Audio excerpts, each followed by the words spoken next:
ازاي تسيطر على حزنك وحالة الاكتئاب اللي جاتلك بعد ما فشلت في العلاقة اللي انت كنت فيها؟ خلينا متفقين انا وانت ان النجاح والفشل وجهين لعملة واحدة، ودي دنيا مش جنة، وزي ما فيها نهار اكيد فيها ليل، على نقيض الايجابية والسلبية طبعا. ومش معنى انك فشلت في علاقة ما بينك وما بين شخص ما انها تكون نهاية الحياة وتفكر بسلبية وتنسى تماما الجوانب الايجابية والحلوة اللي في حياتك. دي اكبر غلطة ممكن تعملها في حق نفسك، وانا النهاردة جاي وهقولك على حيل تقدر تسيطر بيها على عقلك علشان تقدر تتخطى انماط الحزن والاكتئاب اللي سيطروا عليك بعد ما فشلت في العلاقة اللي انت كنت فيها. أول حاجة عايزك تفهمها وتطبقها مع نفسك هي حيلة الاقتناع. لازم تقنع عقلك وتفهمه إن الحياة مش حزن واكتئاب، لازم تقنعه إن الحياة فيها حاجات كتير حلوة ومش كلها سلبية. بس قبل ما تقنع عقلك بكل الكلام الشيك ده لازم أنت ذات نفسك تكون مقتنع، علشان لو أنت مش مقتنع عمرك ما هتقدر تقنع عقلك وتسخره لحاجة أنت مش مقتنع بيها. ولازم تكون متقبل الخسارة تحت أي وضع، ولازم تكون فاهم إن تقبلك ده فيه 50% من رحلة استرجاعك لحياتك. عايز أقولك إن الحياة بطبيعة الحال معاناة، فخلاص بما إن هي كده ولا كده شقة وتعب، يبقى أنا لازم أشقى في حاجة تفيدني وتساعدني وأحارب علشان أحصل عليها، أحسن بكتير ما أحارب على حاجة ممكن تجيب لي وجع القلب طول عمري. بمعنى أوضح إن أنا لازم أجتهد قوي وأتعب قوي علشان أسعد نفسي وأحاول أتخلص من كل الطاقات السلبية وحتى الأشخاص المسببة لحزني وانكساري في حياتي. وعلى فكرة مش أنانية منك إنك تفكر بالطريقة دي، لا بالعكس، دي حاجة من أبسط حقوقك إنك تعيش بمنتهى السعادة والرضا والأمان. تاني حاجة عايزك تعملها إنك تتخيل الحياة وكأنها ماتش كورة. أيوة بالظبط، ماتش كورة. لازم يكون عندك إرادة قوية إنك تفوز وتجيب جول، ما تبقاش خارج من الحياة دي وإنت خسران صفر. بمعنى أوضح إن بما إن كده ولا كده أنت هتعيش في معاناة وتعب علشان أنت ما بقتش مع الشخص اللي كنت بتحبه والعلاقة ما بينك وما بينه انتهت، يبقى أفكر وأشتغل على نفسي وأعاني مع نفسي في إن أنا أبطل أحبه وأراقبه من بعيد لبعيد. حد هيقول لي يا عم لا ده أنا أموت وما أقدرش، هقول لك لا حاول. على فكرة معظم الناس الناجحة والشاطرة في علاقاتها والحياة عموما كانت بتحاول وفضلت تحاول لحد ما نجحت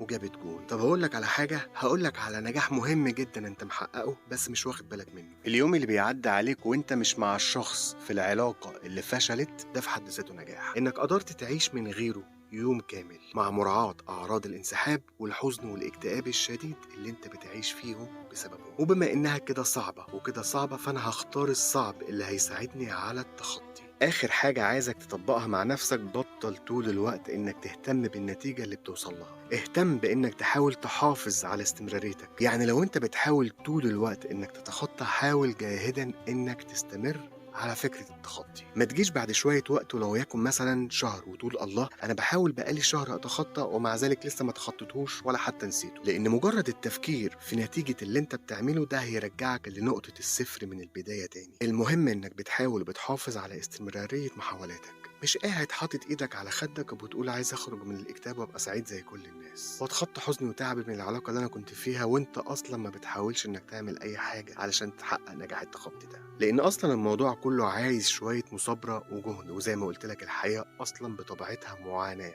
يبقى احاول ان انا اعيش المعاناه دي لصالحي، مش هتبقى معاناه واكتئاب وحزن، لان دي كده بجد هتبقى حياه تاثر عمرك. وعايز انصحك بشوية حاجات مهمة، قرب من الناس اللي بتحبهم وبيحبوك وما تحاولش انك تتجنبهم، ما تساعدش نفسك على اعتزال اشكال الحياة والدخول في عزلة مبهمة ملهاش اول ولا اخر. وبعدين يا اخي حاول جدا انك تتكلم مع نفسك بايجابية شوية. ايوه انا عايزك تكلم نفسك وتقول على نفسك مجنون، دايما صبر نفسك وقول لها ما تقلقيش كل حاجة هتبقى تمام، ما تقلقيش هنقدر نتخطى، يا ما دقت على الراس طبول ومع ذلك قدرنا نعدي ونخطي الحزن اللي احنا كنا فيه. ده في حد ذاته هيدي لنفسك بوش وطاقة إيجابية رهيبة. ودور على أي حاجة تقدر تخرج بيها طاقتك السلبية زي الرياضة أو حتى المشي، لأن صدقني الحاجات دي هتفيدك قوي وهتلاقي نفسك بني آدم تاني خالص. ما تفضلش طول الوقت تقضيها نوم كده، هيبقى شكلك زومبي، ولا حتى تفضل تاكل طول النهار كده محدش فينا هيعرفك أصلا. صدقني أنا وأنت وكل اللي بيحبوك عايزينك أحسن واحد في الدنيا، وعلشان كده ما تنساش إنك تحجز جلستك أونلاين